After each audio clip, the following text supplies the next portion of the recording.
Subscribe to our channel Storylab for more stories. Now, let's begin this one. Victor Reynolds sat behind his desk, watching the rain streak down the windows of his corner office.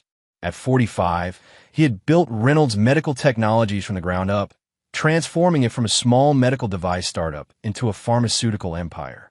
The company's latest breakthrough cancer treatment was generating billions, and Victor had earned his reputation as a man who crushed competitors without remorse.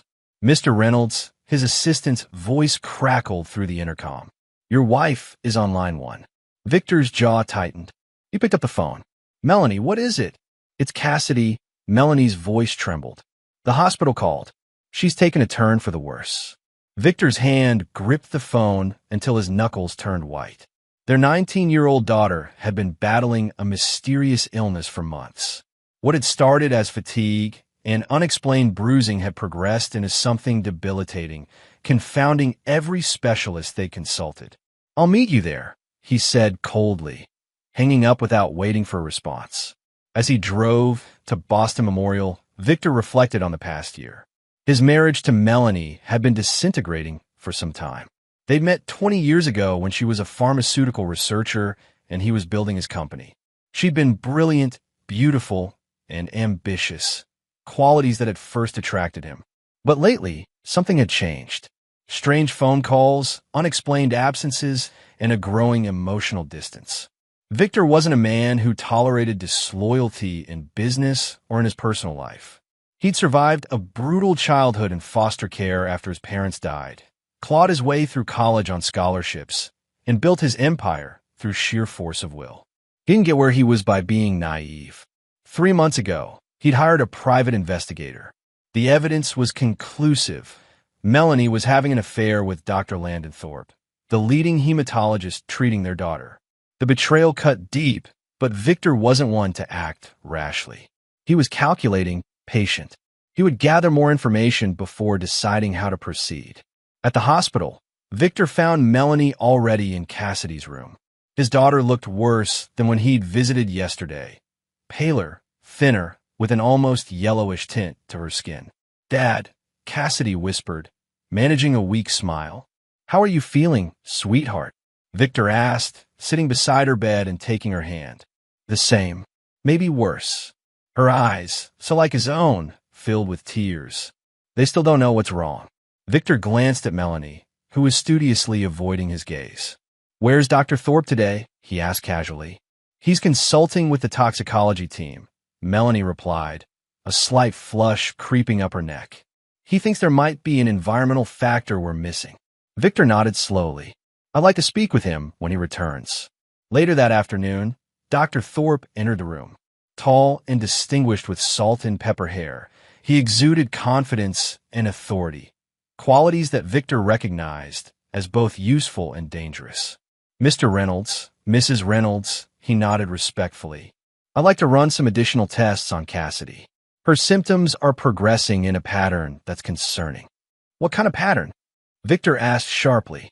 "One consistent with slow, chronic poisoning," Dr. Thorpe replied carefully, "though we haven't identified a specific toxin yet." Victor saw something flicker across Melanie's face. Was it fear? Concern? Or something else entirely? "Do whatever tests you need," Victor said firmly. "Money is no object." That night, alone in his study, Victor reviewed the files his private investigator had compiled. Melanie and Thorpe had been meeting for at least 6 months. But there was something else troubling him. Their meetings often coincided with new phases of Cassidy's illness. The timing was too perfect to be coincidental. Victor unlocked his safe and removed a small recording device, one of many he'd hidden throughout their home.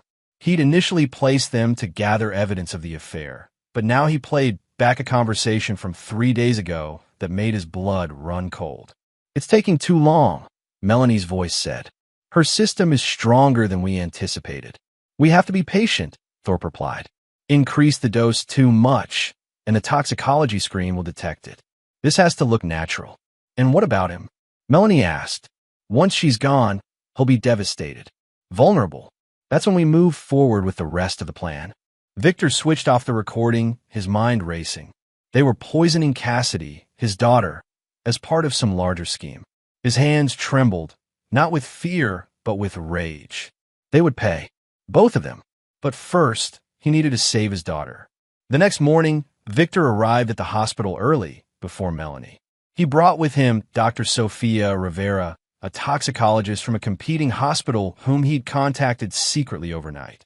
"I need you to run independent tests," he told her quietly. "And I need absolute discretion." Dr. Rivera nodded. "Based on what you've told me, I'll look for thallium and other heavy metals that can cause these symptoms when administered gradually."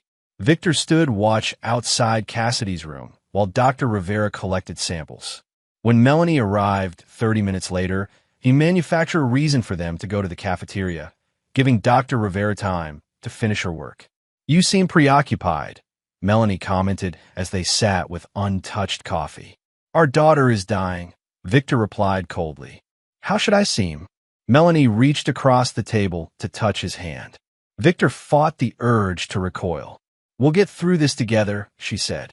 "Will we?" Victor asked, his eyes boring into hers. Before she could respond, his phone buzzed. A text from Dr. Rivera.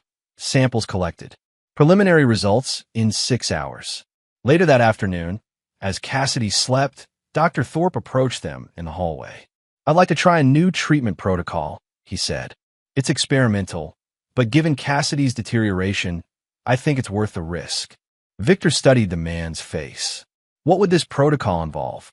An intensive course of chelation therapy combined with...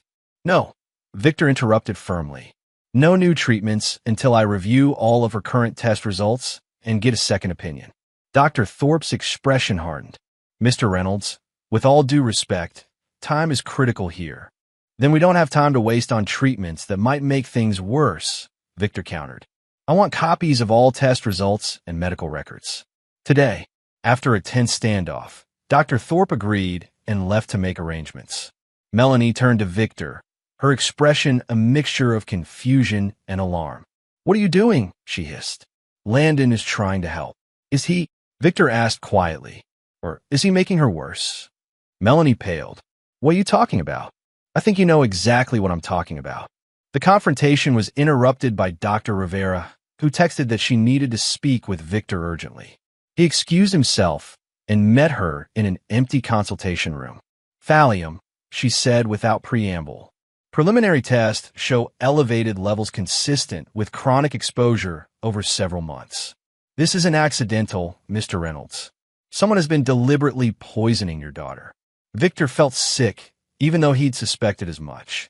"Can it be treated?" "Yes, with proper chelation therapy, but not the protocol Dr. Thorpe was proposing. That would have exacerbated the poisoning." "Thank you," Victor said, his mind already racing ahead to the next steps. "I need you to document everything and contact the police. I'll handle the rest." That evening, Cassidy's condition worsened dramatically. Victor and Melanie were summoned to the hospital urgently. As they approached her bed, the scene that would change everything unfolded. There on Cassidy's back were unmistakable injection marks, dozens of them, methodically placed in areas that would normally be hidden by clothing. The police officer photographed them, while Dr. Rivera explained that the patterns were consistent with repeated thallium injections. "How could this happen?" Victor demanded, his performance convincing. "Who would have access to do this?" Detective Brent Morgan, a veteran homicide investigator, studied the room. "That's what we're going to find out. This is now a criminal investigation. No one administers any medications to Ms. Reynolds without police supervision." Melanie swayed on her feet. "This is insane. Surely you don't think..." "Mrs. Reynolds," Detective Morgan interrupted, "I'll need to interview each of you separately." In a hospital corridor, Victor watched as police officers prevented Dr. Thorpe from entering Cassidy's wing. The doctor's face contorted with rage as he was escorted to a conference room for questioning. While Melanie was being interviewed, Victor slipped away to meet with the hospital's security director. "I need access to all surveillance footage showing who entered my daughter's room over the past 3 months, he said, sliding across an envelope containing a sizable donation to the hospital's foundation. That night, after Melanie had gone home under police surveillance, Victor remained at the hospital with 2 private security guards he'd hired to protect Cassidy. Dr. Rivera began proper chelation treatment under police supervision. In a quiet moment, Cassidy weakly grasped her father's hand. "Dad," she whispered, "I heard them once. Mom and Dr. Thorpe, they thought I was asleep. They were talking about dosages and about you." Victor's heart constricted. "You don't need to worry about that now. Just focus on getting better. They wanted your company," Cassidy continued, tears forming.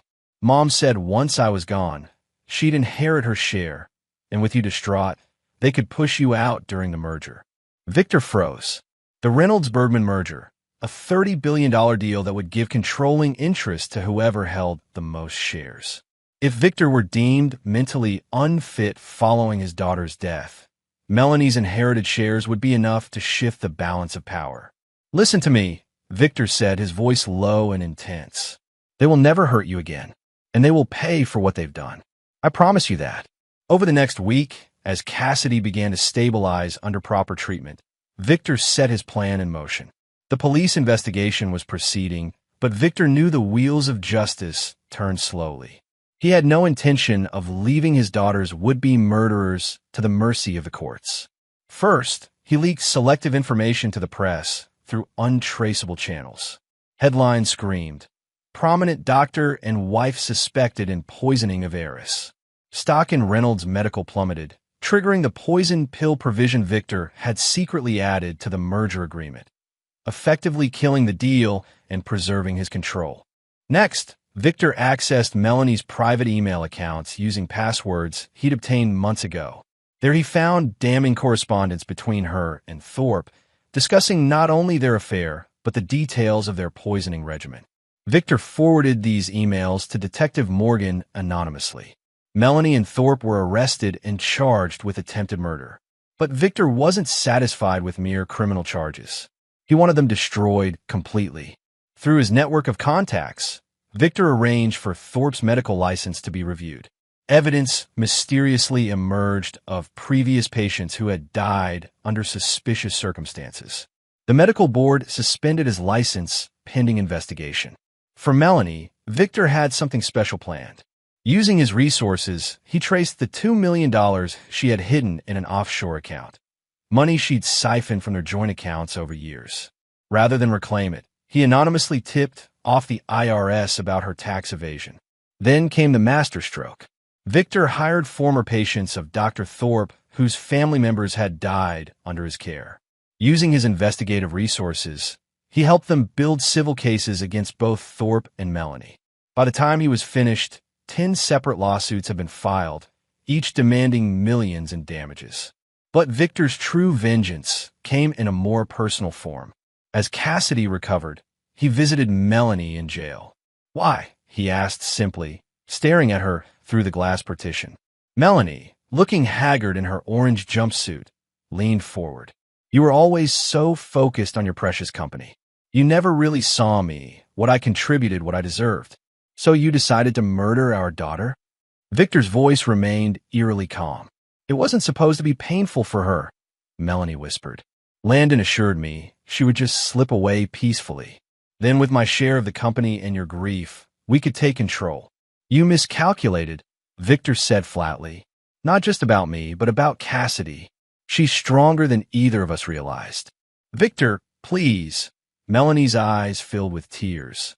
"I can give testimony against Landon. Say he manipulated me, that I didn't know what was happening. With your influence, you could get the charges reduced." Victor leaned closer to the glass. "I'm not here to help you, Melanie. I'm here to tell you what's coming. Every cent of your hidden money has been frozen. Your parents' house, the one you put in your name, has been seized as part of the civil suits. The prenuptial agreement you signed has a morality clause that leaves you with nothing in case of criminal conduct." "You can't do this," she whispered, horror dawning on her face. "I already have," Victor replied. "By the time you get out, if you get out, you'll have nothing. No money, no home, no reputation. You'll be a convicted felon who tried to murder her own daughter for money. I'll fight you," Melanie hissed, her desperation turning to anger. "With what resources?" Victor asked mildly. "Your lawyer quit this morning when his retainer check bounced. I've made sure every firm in the state knows you can't pay." As he stood to leave, Victor delivered his final blow. Cassidy asked me to tell you something. She said to tell her mother that she understands now why some animals in nature eat their young. It's because some creatures don't deserve to be parents. The trial was swift and devastating. With the evidence Victor had assembled, both Melanie and Thorpe were convicted of attempted murder and conspiracy. Melanie received 25 years without possibility of parole. Thorpe, as the medical professional who had violated his oath, received 30. But Victor wasn't finished. Through intermediaries, he arranged for details of their crimes to be spread throughout the prison population. Child abusers occupied the lowest rung of the prison hierarchy. Melanie and Thorpe would find no peace, even behind bars. 6 months later, Victor sat on the patio of his Nantucket home, watching as Cassidy, now fully recovered, laughed while playing beach volleyball with friends. His phone buzzed with a news alert. Dr. Landon Thorpe had been found dead in his cell, an apparent suicide. Victor felt nothing but cold satisfaction. Later that evening, as they sat watching the sunset, Cassidy turned to her father. "Do you ever regret how far you went with them?" she asked quietly. "The lawsuits, the financial ruin, everything else?" Victor considered the question carefully. "They conspired to murder you slowly and painfully. They betrayed everything sacred: marriage vows, a doctor's oath, a parent's love. They did it for money and power." He took his daughter's hand. "I promised myself long ago that anyone who hurt my family would pay the ultimate price. I don't regret a single thing." Cassidy nodded, understanding the ruthlessness that had protected her. "What about forgiveness?" she asked. Victor's eyes hardened as he looked out over the darkening ocean. "Forgiveness is for the weak. Justice, real justice, has to be taken. Some debts can only be paid in full." As if on cue, his phone buzzed again. It was a message from his contact at the women's correctional facility. Melanie had been hospitalized after an incident with other inmates. She would survive, but her suffering was far from over. Victor switched off his phone and smiled at his daughter. "Some people think revenge is about getting even," he said quietly. "But it's not. It's about making sure they understand, in the depths of their soul, exactly what they tried to do to you. Your mother and Thorpe will have decades to contemplate their choices." Cassidy rested her head on her father's shoulder as darkness fell over the water. In the business world, Victor Reynolds was known as a man who crushed his opponents without mercy.